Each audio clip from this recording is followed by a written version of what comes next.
ayaw mo ba ako? Dito na ako eh. Kaya, alam nyo, even before that recent developments, I was really decided, I have really decided to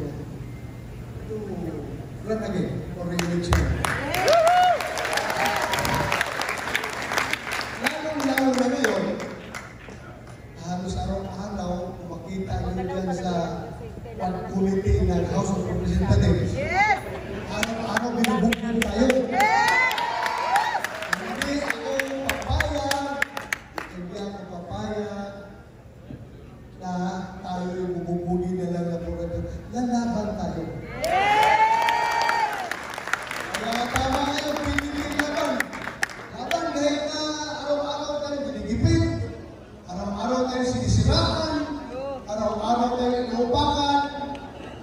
Laban pa rin. Laban pa rin. Hindi tayo atras nito. Masayag-sayag. Temporaryo lang yan. Bilog ang mundo. Bilog ang mundo. Iikot ang mundo. Iikot ang mundo. Kaya yung mga tao na yan, na nagigipit sa atin ngayon, hindi man magaling ng tatak Duterte. Hindi man tatak Duterte yung respect. Wala yan.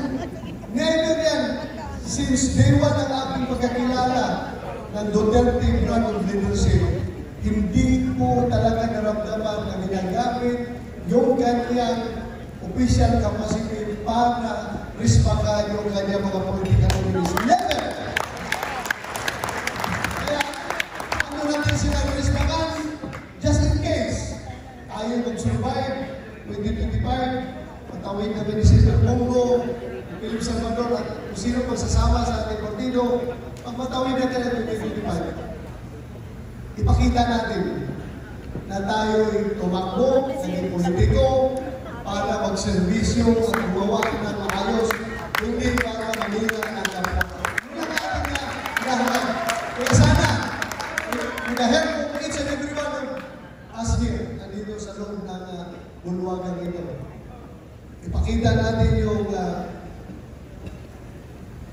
pamamaraan ng ating partido, ng PDP, kung paano tayo magservisyo, hindi tayo dapat pupunta sa gutter politics. Yun lang po ang aking masasabi. Maraming salamat!